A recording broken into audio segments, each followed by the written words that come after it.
Says we're live. We're live. There we go. And good. The one Jamie without an E. So I was like, Yes. is there an E? No, there's not an E. No. So yes. So hey guys, what's up? It's Cole, and very pleased to for the first time because we've known each other for a while, but we haven't actually directly ever been on air together. And I thought it was something that should be rectified. So joined by the lovely and vivacious Jamie, because we've had kind of weird timing in that Yeah. I was on the sausage factory and I left about a year and a half or so before it changed and ended, and that's around the time that you had come on. Mm-hmm. And so I watched some of those other shows, and also I had been in the chat with on the old Twitter chat with people like that. So and then over time, Jamie and I interacted, and she was always a very nice big supporter of the show that I do with Jay, movie discussion pocket dimension. So always great that. And when we do live commentary, Shopping comes by, and it was during those things that it was more that.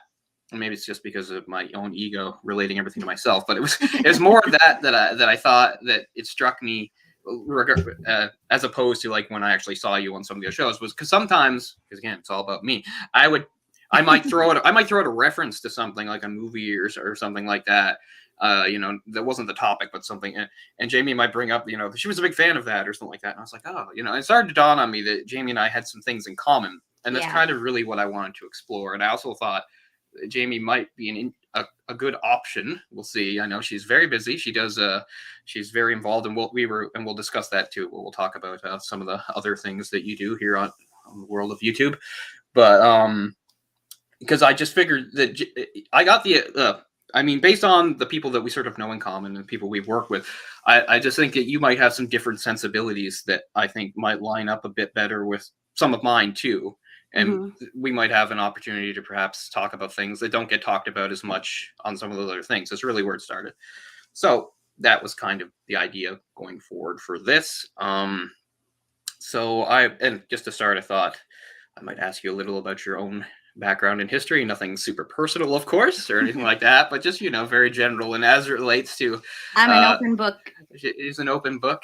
I am. Well, sorry. Here's proof of how open he is. It's not very polite or whatever to talk to a woman about her age or anything like that. But Jamie doesn't mind. Jamie is a decade older than me, yes. So that makes an interesting perspective too. Because for instance, so you really came of age in the 80s, kind of like I came of age in the 90s. So I'm sure a lot of the things you're into and like are tied to that era.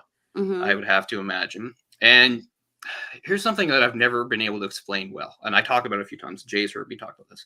It's a weird thing. I almost feel like I have a past life that overlapped with my own, because I have this weird, but I think it just comes from really old memories when I'm super, super young, like really young, like under 5, because I have like this weird, it's not a connection, but it's just like this weird feeling I get from this, from an era evoked by, we'll say, the mid 70s to very early 80s. Just the way, at least as far as we'll say, like North America kind of looked and sounded, and things like neighborhoods, architecture, things like that, music. In that my whole life, I've had dreams that are kind of set in that.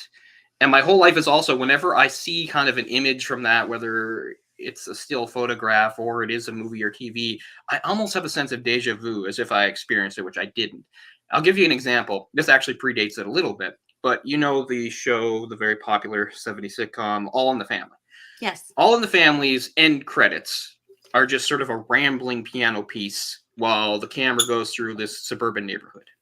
That's kind of the aesthetic I'm talking about. Like just this weird connection to like when things kind of looked like that, which is a little bit before my time. I was born in 83, so really things were sort of changing over them, and yet I almost feel like I lived it. It's kind of weird. But you actually did like live and have cognizant memories of this time. Not to make a big deal about your age or anything like that, but it's just something I've never really been able to explain or convey too well. But it comes up over and over again in my dreams. It almost feels like it was a past life.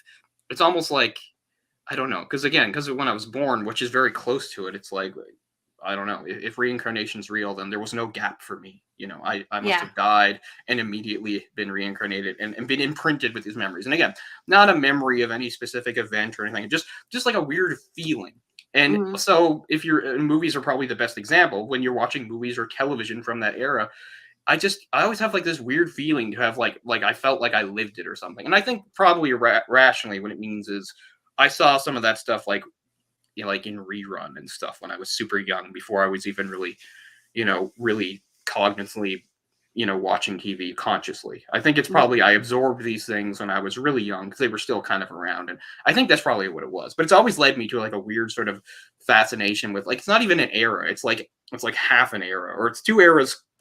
It's not the 70s or the 80s. It's more when they met, and I don't know. It's something that's always interested me, but it's hard for me to convey it. So I think it's cool that you have memories, you have real memories of things like that, which I don't know.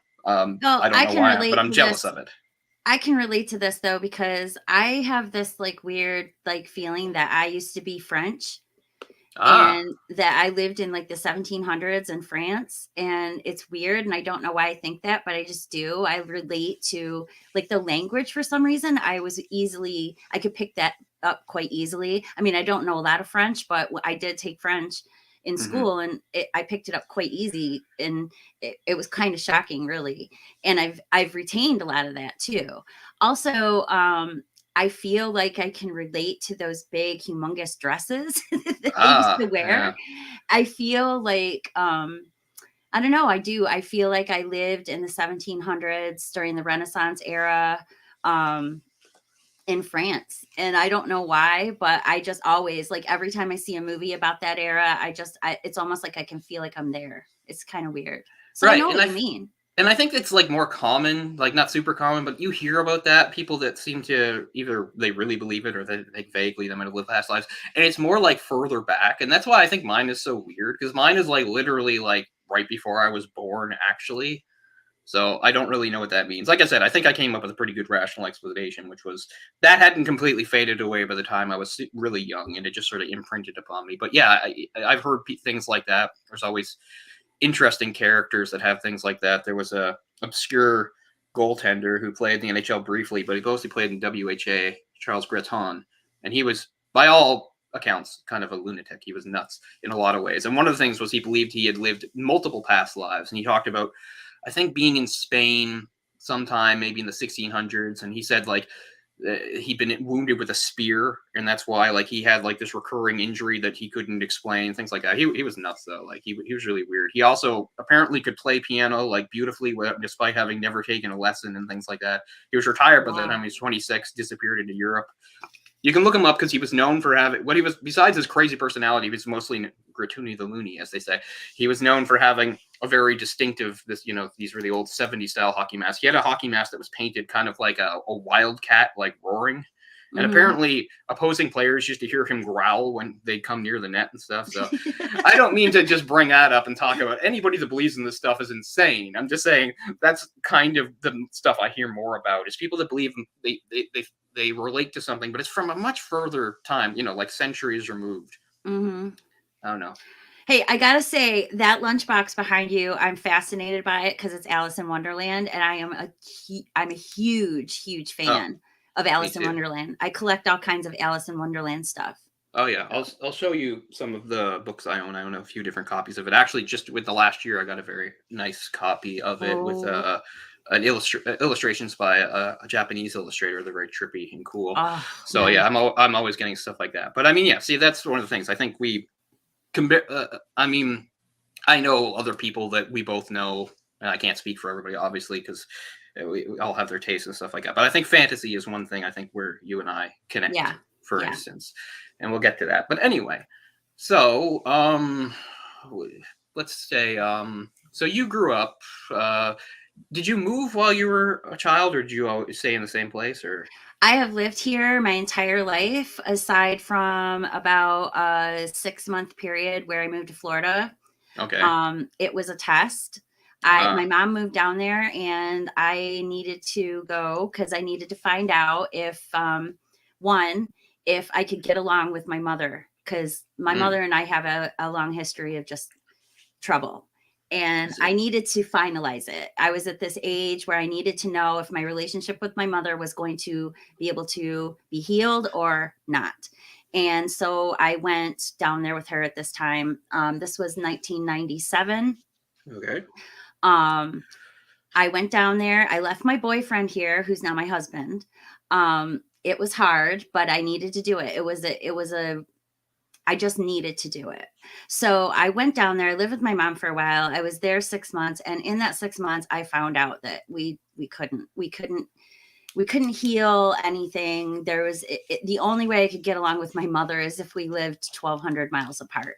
So so I ended up getting a plane ticket back and coming back here, and I've been here ever since. And I would like to move. I do someday plan on, hubby and I have this plan where we're going to buy an RV. Oh, And when nice. he retires, we're going to travel to all the places in the country that we wanted to travel to and haven't been able to go to yet, and then we're going to travel until we just get tired and then figure out where we're going to settle down. I'd like to go to Southern California because I really enjoyed San Diego quite a bit, and I'd like to go back and live in that area. I feel like I belong there. So, Oh, is that it? Now, speaking of eras and stuff like that, like, do you relate to like the era of like hippies and stuff when that was big in San Diego? yeah. That's really stuff like that. That's cool. I went on a big RV trip when I was 12, and we rented a very big one, and we drove down the East Coast. We drove to all the way to Virginia. So that's how I've touched a lot of the states on the eastern seaboard there. Although I have spent time in some other ones. I spent time in cities like Boston, Washington D.C., stuff like that. But then there were a few places I can say I was there, but I just went through like Delaware. Like, who cares about Delaware? We drove through it, Yeah. stuff like that. But I mean, that was fun. I give props to my father for driving that thing, especially on like huge, like multi-lane American highways. It would have stressed me out. But we even took our dog with us, and she did, and she was old at the time. She did really great. She enjoyed it. So that was a unique trip, and a lot of family trips when I was a kid. But that one stands out because it was the only one we did something like that. So that was pretty cool. I've But probably been to Virginia the most times of any state other than my own, and your and home state Pennsylvania. is My home Pennsylvania. state is New York. New York. Okay, yes. Yep. I So live 15 minutes from the PA line, so I kind of oh cross right, borders on constantly, but um yeah, I live in technically in New York. So yeah. amongst the Amish. Yeah, that's interesting too. Yeah. Every day, every single day, I see an Amish buggy, and I sometimes try to get pictures because a lot of people that I speak to, they're very fascinated with this whole Amish Hmm. culture thing, especially people that live in like other countries. Yeah. Like my Well, old there isn't really co-host. an equivalent for it in other countries that I can think of offhand. I mean, there are, Right. there's religious groups in other countries with their own customs and things, but this idea of sort of arrested technological, it Yeah. is very specific. So you get why people are sort of fascinated by it. It is really cool, but I'm so used to it. It's like the same thing with like Niagara Falls. I live so close to Niagara Falls that I take it for granted, Yeah. It's No, it's I a haven't actually natural been there. wonder of the world, and here Mhm. it is in my backyard, and I'm like, yeah, it's the falls again. I mean, yeah, I think that's how it is with most people that find themselves living near something like that and I Yeah. mean, there's things like that where, yeah, like even in Cape Breton, where I'm from, sometimes I think, I haven't actually done the drive, the Cabot Trail Drive, world famous drive. I haven't actually done that in like 17, 18 years. And I'm thinking maybe I should do it again, because maybe, I don't know, something could happen. I'll never do it again. So things like it's true when things are in your own backyard, you do take them for granted. Um, I mean, last time I was in Cape Breton was over Christmas, so not a great time of year for that scenic stuff in the dead of winter, but very nice in the fall and summer. But yeah, so you grew up in New York. Any? Oh wait, are you frozen or am I frozen? I'm not sure if that's her or me. I'll keep talking just in case it's her.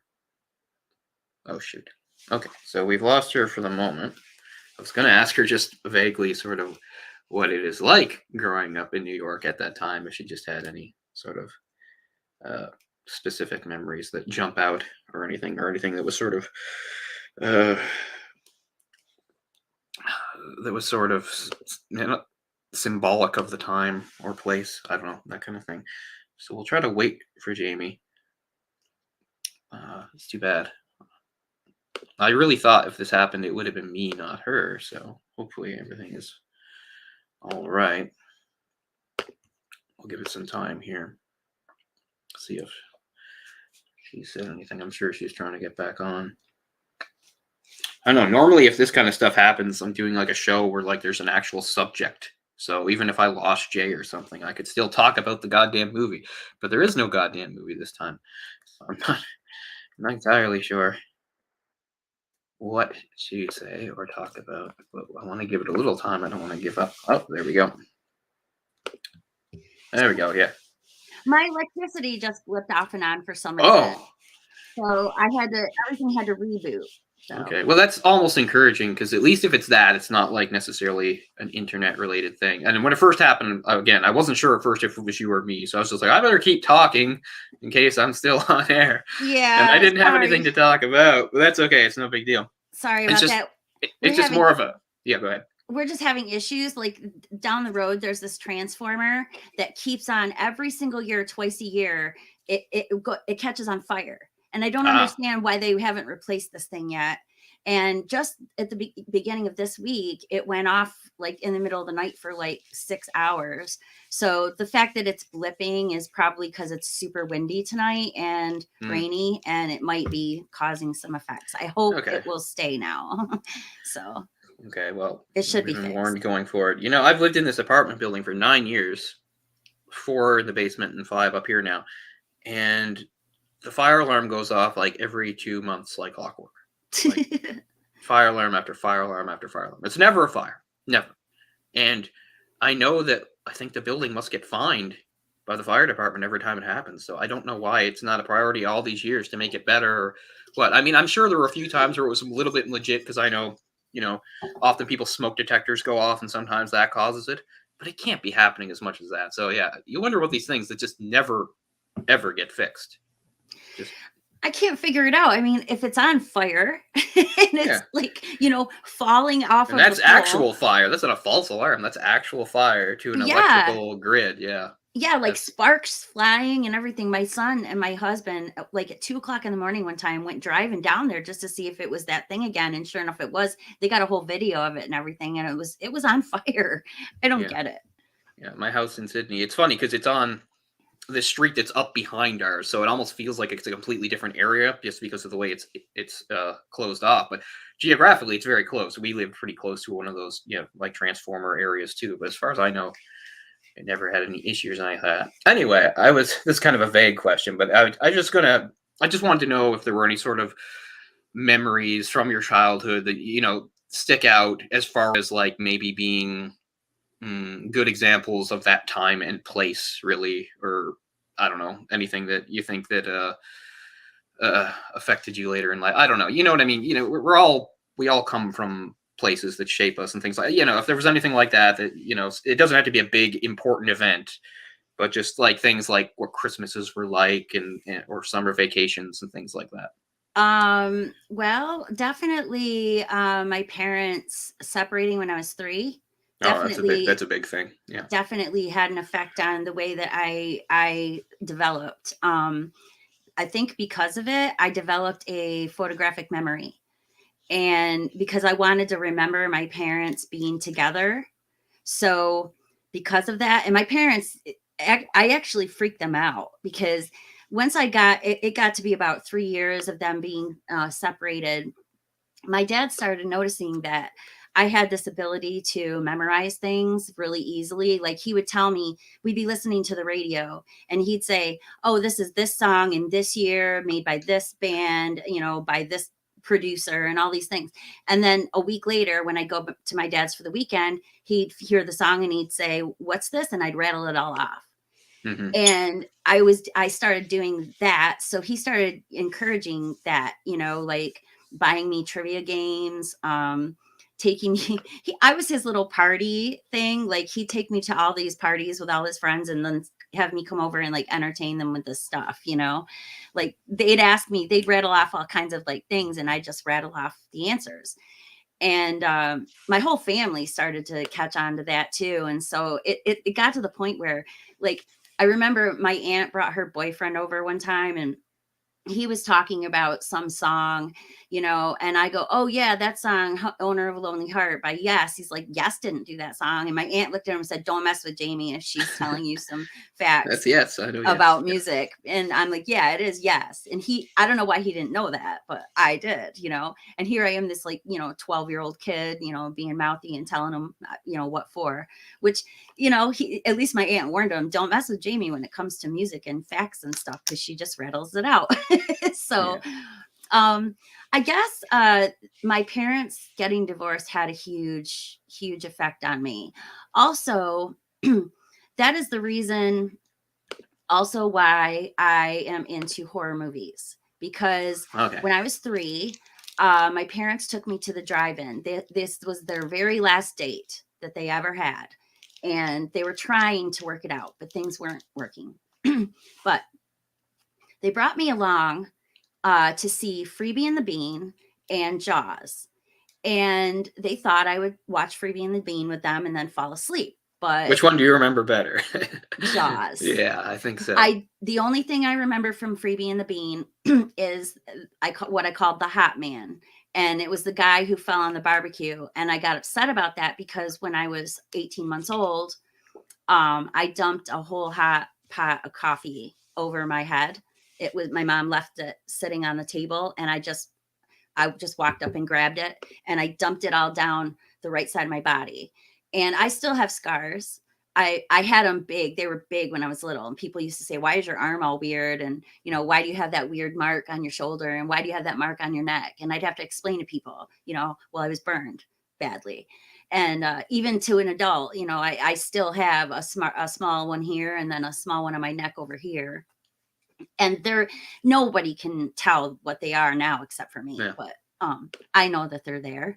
um but Jaws, it started, and I had seen these television commercials, already, and I was like, well, I'm not going to sleep. I remember hearing them talking about me going to sleep, and I in my head thought, well, I'm not going to sleep. And so I didn't. And they were like, uh-oh, and so it gets to the part where the shark is going to come up and bite the boat, and they both start putting their hands up, like, in front of my face, and I'm going like this the whole time, Mm. and I'm getting mad, and I'm like, I want to see. And I ended up seeing. Mm. I saw it clearly. um but they turned around and they go, "Are you okay?" And I'm like, "I'm fine." And they're like, "Well, why aren't you scared?" And I said, "Because you told me TV and movies was fake, and that I shouldn't Mm. be scared of it, and that I did, it's all fake. It's all like books." And they were like, "Oh, okay." So I think they caught on early to the fact that I kind of was a little different, and I looked at things a little differently than most kids my age would. Most kids my age would have been terrified, Yeah. but I wasn't. Oh, I would have been. I wasn't at all. I was fascinated. Fascinated. I wanted to know how they had the shark, do that, where the blood came from. I wanted Hmm. to know all of these things, and it inspired me. And so I think because that was my parents' last date, that also was a big reason why I have such a vivid memory of this night. And you're right. It So takes people off guard when you can remember things in such detail. Because I mean, I agree. can't quite claim that maybe, but I mean, I in general I do have a pretty good memory, especially for older things like that, and especially if I tell people about things that involve them. I'll talk about some interaction we have, and they'd be like, "I can't believe you remember that." So, Yeah, I don't know, but my I mean, there's all parents. sorts of stuff my brain jumps over and I don't remember, so I don't know. But I mean, I've always had a good memory for detail as far as, especially things I heard went Yeah. more so than things I saw. To this day, I'm not a visual person, which is kind of weird because I love comic books and things like that, and I'm so jealous of people that have drawing and painting talent and that because I don't have it. And that was my first when I was the first thing I ever wanted to be when I was a kid was an artist. And when I was a little kid, the first thing I ever did was draw and paint with crayons and things like that. It wasn't until I was about 10 that I realized that I just did not have talent, or maybe I just didn't have patience. It's a big part of it too, because either you're perfect or you are good, but you have patience. And I did not have patience. If things did not look the way I wanted them to look, I did not have the patience to work out how to create it properly or do it. I would just get frustrated and move on. But But yeah, I'm actually not really a visual person. And the best way I usually remember things, and it's the same thing like in movies, I'll have it's very easy for me to like not recognize even famous actors, but I recognize their voices. So that's really kind of the tip off for me in a lot of these things. But yeah, the memory thing is true. Like I can't claim to be anything too special, but yeah, it people are caught up. I don't know. I guess a lot of people because they can't relate to it, so they're kind of weirded out by it. They I guess are. is what it is. They are. When I've told people about this, they always look at me like, yeah, right, but it's true. And there's plenty of evidence of it over my lifetime. Like I would fail every single semester of science until I got to the final, and then I would get a 98. Yeah, because And my that's because teacher, you didn't care before that, right? right, Yeah. right. But I was retaining the information for some reason. I'd always do okay on tests. It was just homework, and I just didn't care about homework so much. But I could listen and pay attention in class and still retain the information. So when the end of the year would come around and I'd take the regents, I would always ace it. And my mom would get so mad at me because I'd make her worried all year long, and then Mhm. I'd come out with like a 98 or a 97 on my final and just squeeze by, and she'd get so mad because, Yeah. and my teachers too, because they knew better, they knew that I wasn't trying, but they didn't live my life, so they So didn't know. what was your attitude about that at the time? Because I'll just say, like me, I was desperate for the approval of adults until I, became an angsty teen. So I was never like afraid of my parents or like that, and I knew I was smart. But I just mean, like, it was just I always had to, perform high. Like I couldn't take time off, and like it would bother me too much, and it would upset everything around me too much. Like I didn't have like a devil may care attitude. I felt like it wasn't even pressure. I just knew like this is the standard, and I have to stay up to it. Like so, yeah. So For me it's it a was pretty high different in school. attitude. Yeah, high school, I got more into, doing my work and doing what I wanted to do to get my A's and B's and stay on cheerleading and, do all that stuff. But in junior high, I was going through a crisis, and Yeah, it was a it was a crisis that I was going through between the ages of 11 and 14, where I was going through a lot of changes, puberty, and it made me act a little crazy, and I was fighting with my mom sure, constantly, and there was a lot of outside factors that yeah, were sure. involved, but I always used to pull it out in the end, just Mm. by sheer luck, I See, that's think. kind of what I became in high school because I sort of started to have the attitude that like because I was like you, if I had subjects I didn't like, I no longer thought they were worthy of a lot of time and effort, things like Right. that. Like the lowest score I ever had on a report card was my midterm grade for chemistry in grade 11, and it like blew out the previous record, which might have been like an 83 or an 84. It was a 59 because I hated chemistry so much. I did like nothing in the class. I didn't listen. I just hated every second of being in it. And by the end of the year, I brought it up to like I don't know, high 80s or something like that. And it was only because through a massive effort, but earlier in the year, even though that number really bothered me, I still hate it. I was different. I was different when I was younger. Like now, I wasn't always about pleasing the adults and things like that. So I was just like, why bother? And in grade 12, when I was taking biology, it was kind of the same thing. My biology teacher just knew I'd rather be anywhere else in the world than doing that. And I don't even really dislike biology. It was just I don't know, my mind was elsewhere at the time. But it was a weird relationship I had with that teacher because he was in an adult like a wind ensemble and he played alto sax and I play alto sax, except that's one of the things I was really talented at. And he actually took private lessons from me during that year. So it was kind of a weird dynamic that he was my biology teacher, but I was also his like tutor for saxophone, which was kind of funny. Which is how I know like why he had said because some of these things I remember him saying to like my mother just about how bright I was, blah blah blah. But he's just not into that kind of thing. But yeah, it wasn't until I became sort of an angsty teen in high school that I did that. Before that, it was always I wouldn't say I was like a machine or anything like that. But I always had to maintain the standard. A dip in it would have really upset me and bothered me, even if I was dealing with other more important. Because as you grow up, like you said, there's outside factors, there's other things that happen, but My sister had a very hard time in junior high too. She was bullied and some other things, but junior Yes. high was like, it changed so much for me in the years, because when I hit grade 7, I went from a very small elementary to a large, intimidating junior high, and this is where I started French immersion. I took French immersion in grade 7, 8, and 9, and the high school, the junior high I went to was incredibly intimidating. It was big, and it was outside the city, so it was so if you wanted French immersion, kids from wherever went, but the normal kids that fed into it were the county. They were the county kids, and the county kids that didn't take French were very resentful of our presence there. They didn't like us.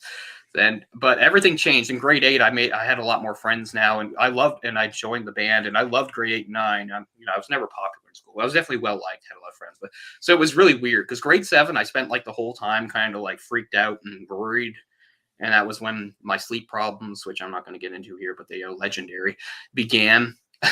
And by grade 8, everything had turned around. I felt so comfortable and happy and everything. So it was weird. It was the same place, and that had changed so much. Because grade 7 was just like a stress headache for me for an entire year. It was just me not sleeping and freaking out, and and not liking the environment. And then grade 8, it all flipped around, which was nice, I have to say, because I wondered if I'd made a mistake, because I left most of my friends to go to this school. Most of my friends didn't come along to this school. They went into the normal local one. So I was just like, did I make a mistake? But I got good at French, so it worked out.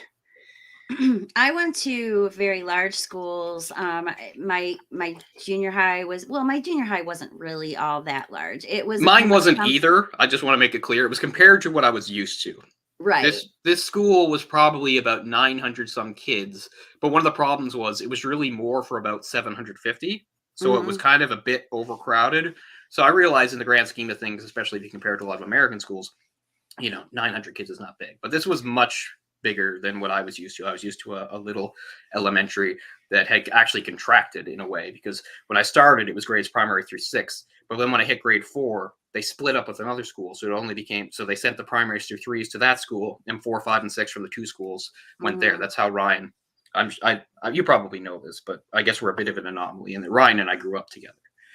Right. I do know that. Yeah, I do know that. we grew up on the same street and best friends. He's the reason why I'm into YouTube, and we're gonna get to that too, because I want to know about your entry into that. But it's interesting what you said about horror. How at such an early age it fascinated you and tied you into it. I was wondering if, like, is the trauma aspect something too? I don't know.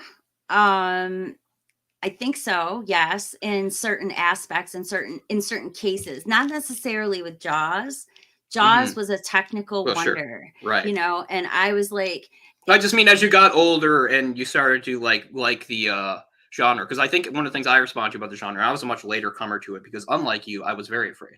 I was worried, and I was also worried because Ryan had developed a fascination before I had, and I was nervous. uh, I didn't want to watch these movies with my friends, because I was like, I'm gonna look like a pussy, I'm gonna be too scared, stuff like that. And it all turned out to be sort of for nothing, because we had this older friend who was only 2 years older, but that seemed a lot older at the time, and he was only 2 years older, but he's quintessential child of the 80s, and he saw everything, like all the 80s pop, and he was telling us all about Terminator and RoboCop and I don't know, Predator, all the and stuff I grew up watching. The Friday 13th, which is all stuff I grew up with too, but a little bit later, like not as Mhm. it came out, it was a little later. So he used to tell us about the Friday the 13th, and the way he told them made them sound a million times like scarier and more brutal than they actually were, right? Like Yeah. I didn't know anything about like any of the underlying humor that's in those movies. I just thought of them as brutal, nihilistic movies where Jason like pulled like infants out of crying mother's arms and slaughtered them in front of her. Like, I thought the worst. So when I got into it, but I was going to say, but anyway, so I was about 12, 13 when I started. But I think I did, the trauma aspect did appeal to me in a way that I probably didn't understand at the time, because it's weird, like you said, it depends upon tone, it depends upon what the movie is. But it would be something like people dealing with crises, people dealing with pain. We might have lost Jamie again, so that's unfortunate, because things were getting good. But we'll give her another moment in case it was another flicker with her power. And hi, Cameron. Yeah, and Orc. Sorry, I'm the worst at this. Like whenever we do these things, Jay does this. Jay does the job of engaging with the chat because I'm usually too busy blabbing. But I'm glad to have people here, and hopefully Jamie will be back with us presently. Yeah, there she goes again. But that's okay because I think she'll be able to come back. So we'll just give it a minute there. That damn power station, perhaps, or she said it's really windy. Of course, there were tornadoes down in Jay's area, and I guess nothing too bad happened where he is specifically, but he did lose power yesterday, which is why we couldn't do our show when we usually do it. We're probably going to do it tomorrow night, hopefully. So we'll see how that goes. Oh, and there is Jay. Yeah, we just lost Jamie for the moment. She's having perhaps power issues, she said, or at least that's what happened the first time. So hopefully she'll be back again quickly because she was last time. We were just getting into some of the horror stuff. Yes, and that is the show that we're going to do tomorrow, Baby Blood, a French horror film that I probably had heard the title, but I didn't know anything about. Apparently, Jay's been a fan. I didn't. Maybe it's one of those times where I just tuned you out, Jay, because I didn't know it was like a movie you liked a lot. I must have been tuning you out because you said you've been a fan of it for a long time. So, yeah, hopefully tomorrow night we'll get to that. Yeah, and there's a sequel too that I'm going to watch soon too. I'm not sure. How much later was that sequel? Was it a few years later? Like I didn't even look at it yet.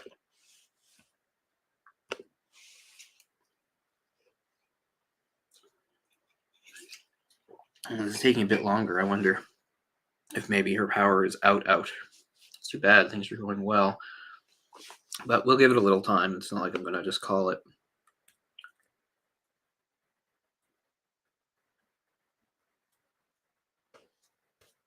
Give her a chance here to bounce back. See if she messaged me anything.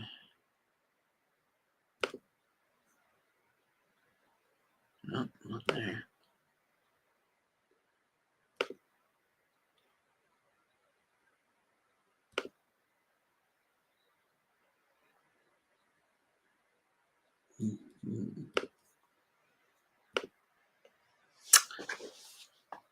No, I don't know. If her power's out, it's out. But she said before that if she has to do a reboot or everything, that does take a few minutes. So I don't want to call it just yet. In fact, I'll only call it if like she maybe messages me and says, of course, if everything's out, maybe she can't message me. So we'll give it another couple minutes. I don't want to bail on her, especially since it took us a while to put this together. Because there were a few times we were going to do this in the weeks past, and the last minute something came up and one of us couldn't do it. So this was kind of a long time coming. So I don't want to just give up on it.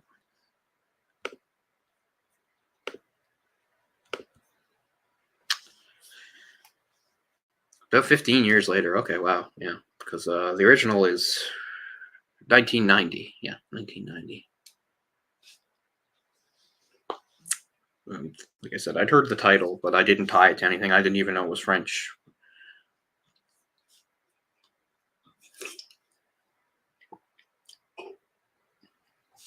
I don't know. Still feel like it's too early to call it. I would be wrong to just bail on her. So we'll give her one more try. And if she manages and says it's not working tonight, I don't know. I just have not had luck getting this off the ground. It was going so well. But that is the plan for tomorrow night. Jay and I are going to do Baby Blood tomorrow night before we go in a different direction. We're actually trying to get ahead of it for once and plan some of our stuff in advance. Try to make 2022 more productive because 2021 did not go the way we wanted it to. In many ways, it didn't go in any way I wanted to do, regardless of YouTube. Nothing really worked out in 2021. So, I don't know. It's been over 5 minutes. Not sure what to do. Jamie really was the whole show. I got nothing without her.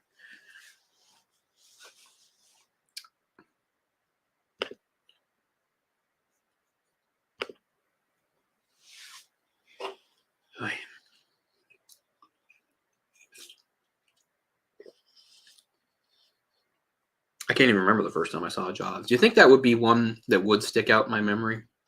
The first time I saw Jaws. But I mean, I don't have that great big moment from as people do from that age. Like, I probably saw it on TV. I probably didn't even see it on video. I probably just saw it airing on TV. And it's one of those things where, it's Jaws. So you heard so much about, and that's the other thing. Unless you were there when Jaws first came out, you're one of the people, and that's most people really, who by the time you saw Jaws, you'd like heard everything about it.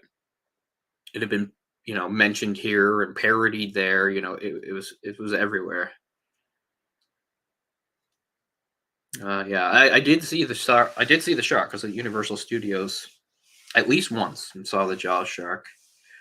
It's always so kind of disappointing. And it shows just how good movie magic is. Because in the movie, it looks nice and impressive. But when you're actually just seeing the thing at the park, you're like, this is it? This piece of shit? I don't want to say piece of shit. It is a well-made model or whatever you want to call it. I'm just saying it is a little underwhelming.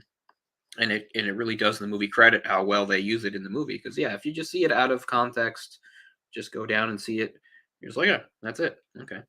It's not even that big. But, movie magic, as they say. So yeah, I don't even remember the first time I saw Jaws. I mean, I have a story about seeing Jaws that I'll tell again that I've told before. So, we always have the Atlantic Film Festival here every September, but sometimes in the lead up to the Atlantic Film Festival, they have like a little pre-festival thing at the end of August where they do some special events. And they had a special event late August. It's quite a few years ago, like 13, 14 years ago, maybe. And they were doing a double bill of Indiana Jones and the Raiders of the Lost Ark and Jaws at like 10 at night. So Jaws wouldn't start till like after midnight. And obviously the main reason I went was for dun, dun, dun, dun, dun, and even though I like that movie more, and even though I like that movie more, Jaws was the better experience. Because after the movie was over, they had like a little 10 or 15 minute it was down at the waterfront. This was outside. I forgot to say. So it's outside. It's down at the bottom of Pier 21. It's projected on the back of the building. So if you're the audience, you're right on the water. The water is to your back. It's to our backs, the harbor. And by this time, even though it was August, it was cooling down a little. Of course, it was really damp. So, and some people, like people that had kids, a lot of them left. So so not everybody stayed for Jaws. But Jaws was just so great, especially once you get into the last third of that movie. Because it was you had this damp feeling. You felt like you were on the boat with them. It was great. I loved it anyway. So that was pretty cool. So I do have a good Jaws experience. It's just a bit delayed, but it looks like Jami is not going to be able to come back.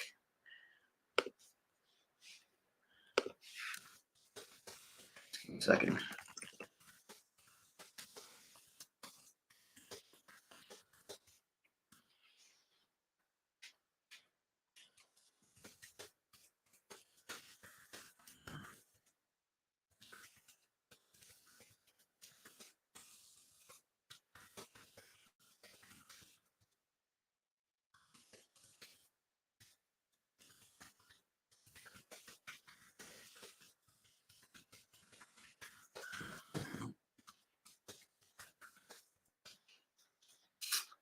It looks like she's not getting her power back, so I'm probably going to shut this down, which is too bad because we were doing what I wanted to do. I wanted to sort of get a feel for, her own history and sort of her preferences. And we didn't even get to some of the good stuff because, like I said, one of the reasons I wanted to talk to Jami is because I think she and I share some things that maybe I don't share with some of the other people that I'll do shows with. And I mean, obviously, Jay and I share a lot, but still. I think, she would have some views and opinions that I was really interested to compare and hear. And I was hoping if it went well, we might even collaborate on maybe some live commentaries going forward. So anyway, maybe what I'll have to do is make a part 2 for this. I won't get rid of this, even though a big chunk of it is me rambling. Okay, I'll see what she says here.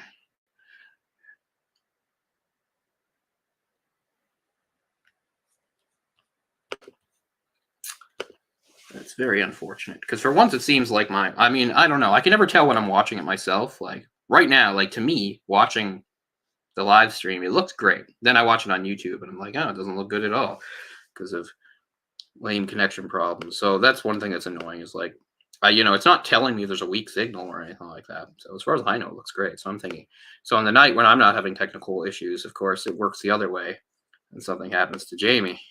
So give her another minute here to see what she says, because it looks like she's probably not coming back. I just want to see what she says, and then we will have to shut it down. I don't think I did the ride though, Jay. Like, I don't think I actually did the ride. We just sort of walked through this, and it wasn't even inside. It was like outside, and they just had a lot of the props, and that's where the Jaws prop was. I don't even think we did the ride. I know what the ride is. Okay.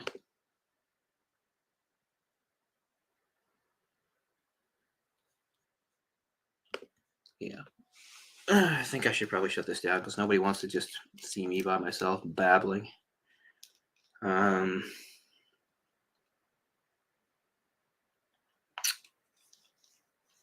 don't know. Like I said, Jay and I are going to do Baby Blood tomorrow. So that's something to look forward to.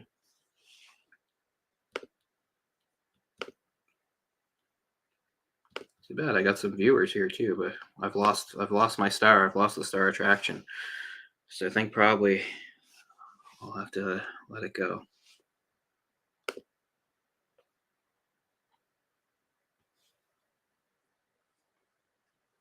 So unfortunate.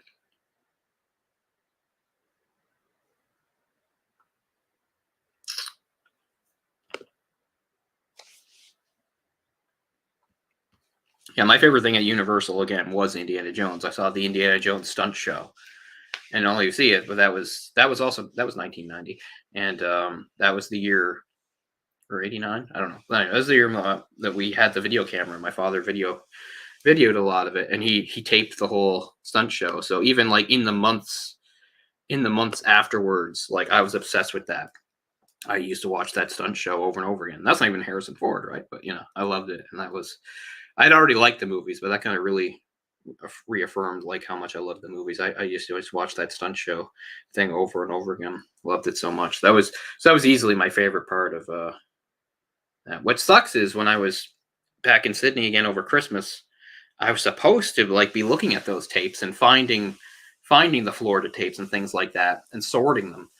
And I just never really got around to it. And I don't think the basement TV even had the AV ports, so you couldn't hook the VCR up to it. So if I was going to do it, I would have to do it to another TV, and all the tapes were downstairs. So long story short, I didn't do it.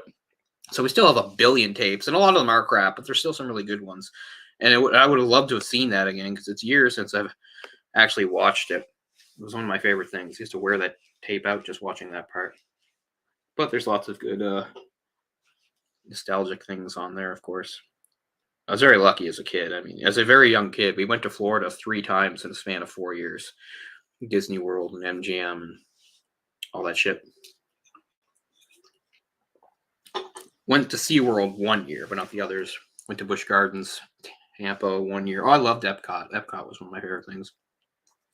I don't know. I still think as a jaded adult, I would like it. I feel like if I had somebody to go with, I would be one of those weirdos that goes to Disney World, without kids. I mean, I can't help being what I am. I don't care if people think that makes me weird. I probably would do it. So we'll see if I ever get to do that. Because I know it's like you could never go home again. Things are never as good as you remember them as being a kid. But I don't know. It'd still be pretty cool, I think. I'm not much of an adult. I'm not like, oh, I want to go to Vegas and gamble. No, I don't.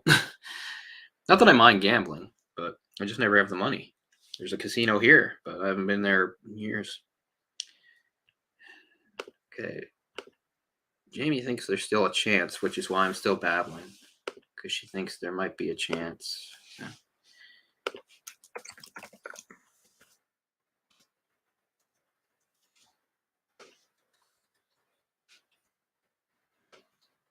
So, because I mean, even though this is kind of annoying, everybody having this interlude with me just talking about nothing, if we can get her back tonight, that would be a lot better than calling it and making a part 2. I think that would be very cumbersome.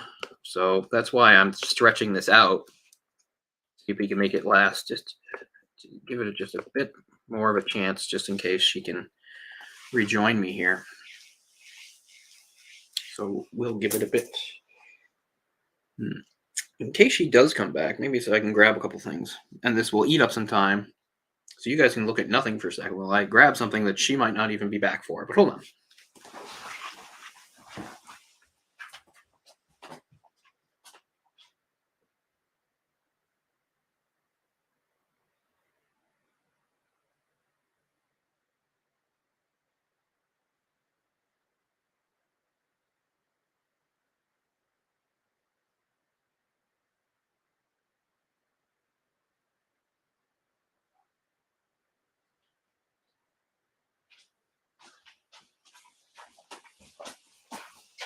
Yeah, I was really hoping she'd be here.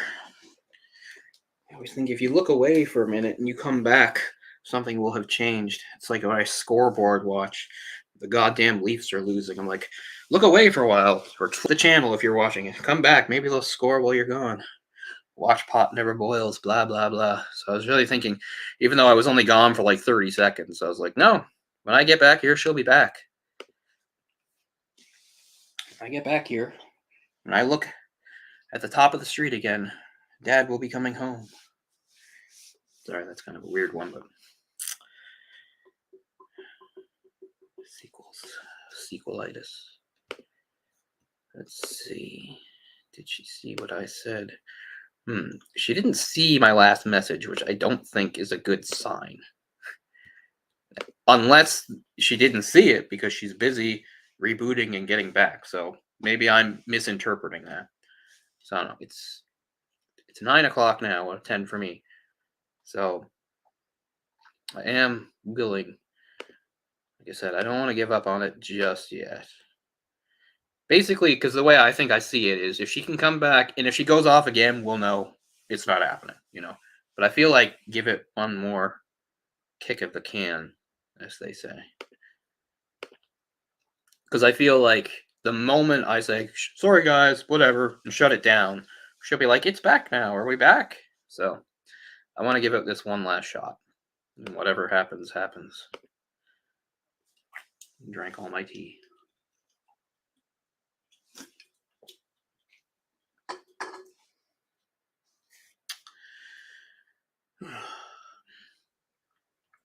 It's funny, I remember liking the MGM studios more than Universal overall, but now I can't really remember what I specifically saw at MGM. It's kind of a blur. Epcot, I remember really well. They did there's a lot of science stuff and technology stuff about the future. It was great. It was great going there in the 80s and seeing what they thought the future would look like, which was really based on what they thought the future would look like from back in the 60s, right? A lot of that atomic age type crap. And of course, you see some of that too in Tomorrowland in Disney World. But I guess that was always sort of. It's funny because Tomorrowland, at one point, the whole point was that. And at a certain point, probably in the 80s, Tomorrowland flipped and became a retro thing. It's kind of weird. You think about it. What were the lands? Let's think of those. It's like Tomorrowland, Adventureland, Frontierland, which I guess was Wild West. And now I already forget the rest.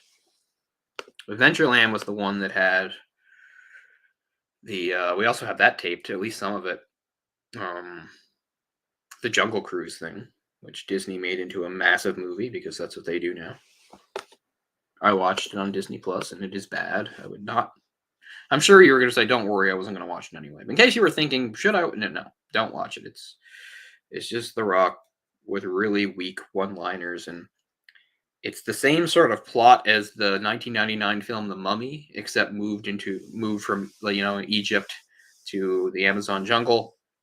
And then the bad guys are just sort of like a jungle version of the Pirates of the Caribbean cursed pirates. It's like they're cursed, but they're cursed. What are they? They're conquistadors or whatever. And instead of being all cursed with the ocean, well, it's a little different because then the first Pirates of the Caribbean, their curse was they're undead skeleton guys. But then you had Davy Jones's crew, and they were cursed in a weird ocean way, right? They were half sea creature and I don't know, full of shells and I don't know, coral and shit like that. That's what they did with the conquistadors. They gave them like a weird cursed by the jungle treatment. So they've got like vines coming out of them and snakes and I don't know, bullshit like that. And it's really stupid. So everyone's like, yeah, thanks for that review we didn't need. We were not going to watch that movie. But can you honestly say, as bland as the ride is better than that damn movie. It was a funny bit of editing too, not done on purpose. It's not even editing. It's just when my dad stopped filming and started filming, because the cruise director, whatever, the person on the boat that blabs at you, was saying something about it was a joke. He was saying some joke about like if the boat capsized, like how to save your friends and love. And he says something like your friends and family members, and then like it skips to the next part, and it's after the part where these crocodiles show up and the guy supposedly fires his gun. So the way it says is the dialogue goes, protect your friends and families, and it goes to cook to the next thing. He's like, and I'll scare them off with my trusty pistol. It's funny. I still remember that. It sounds like he's talking about shooting at your friends and family, is what I'm saying. Okay, I think we're on. We're gonna have to do a bit of a countdown here. I've got 10:05 local time, 10:05 Atlantic. I'll give it 5 more because I don't know what else to do at this point.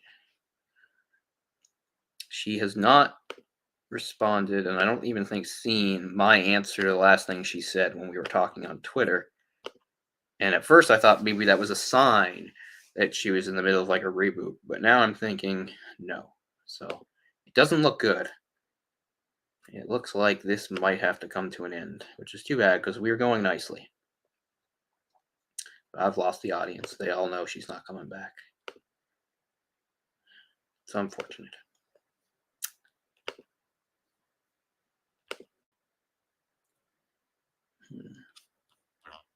Yeah, so now we're at 4 minutes. 4 minutes. Jami is my favorite Weezer song. I want Jami to know that.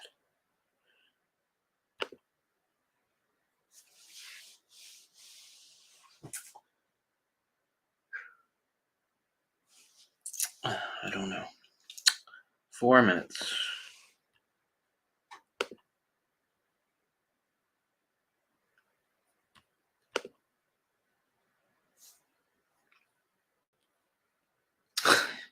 I don't want to argue with you about Yellow Jackets. I like Yellow Jackets. Like, I didn't think it was perfect or anything like that, but I mean, I didn't have any problems with them ending this. I mean, that's how seasons end. They end like sort of like cliffhangers. The whole point is there's more that's going to be revealed. The Scorcho's very good. You like that? You like the wrestling reference, right? I mean, I'm sure you like it for lots of reasons, but I mean, you got to dig the wrestling reference, talking about what is it, like leg dropping and dropping a guy through a press table. Good stuff.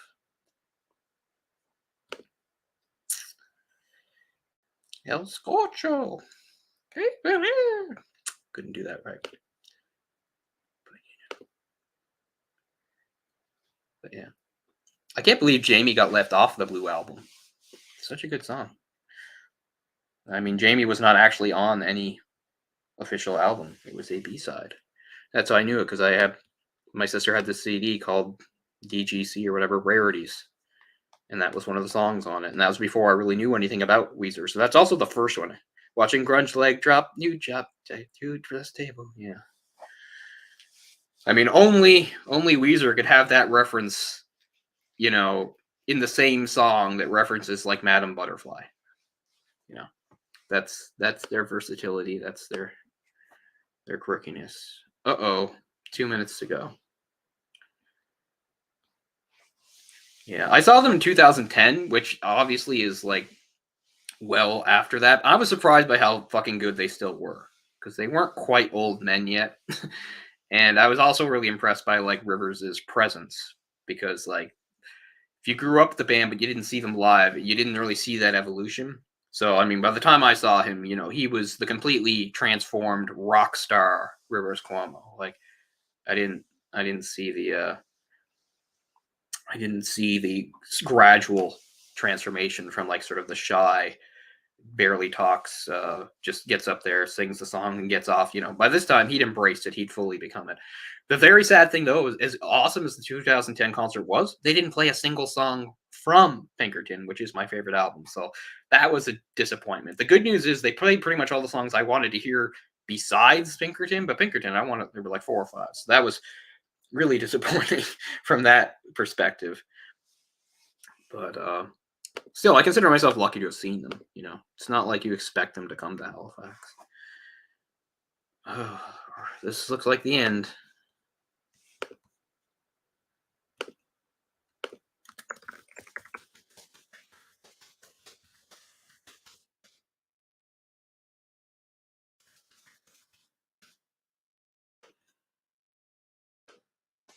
Well, there it is. Well, thank you, people, for tuning in, and we're going to reschedule and try to get this going. It's amazing. We managed to get, I don't know, maybe about 40 minutes out of this. This is an hour. You got 20 minutes of like bullshit filler here at the end of me trying to play for time while she cuts back, but it looks like she's not getting back tonight. It's just not in the cards, which is unfortunate because I said this show was a long time coming, and we couldn't get it going, which is too bad because things were going the way I wanted them to go. It was flowing along nicely.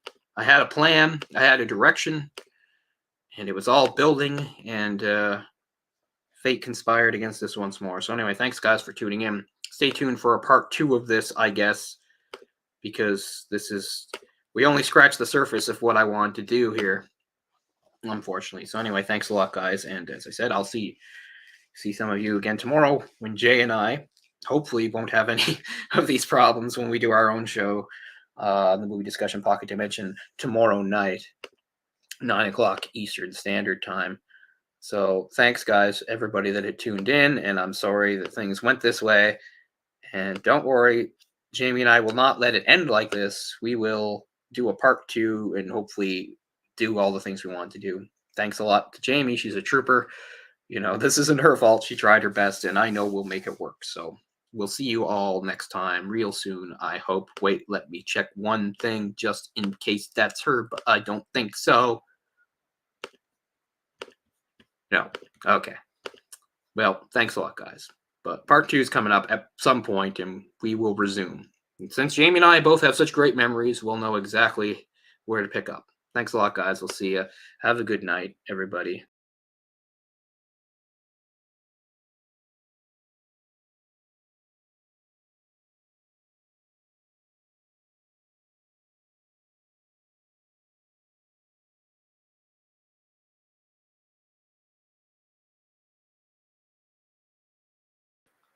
Okay, I even screwed that up. That really shows.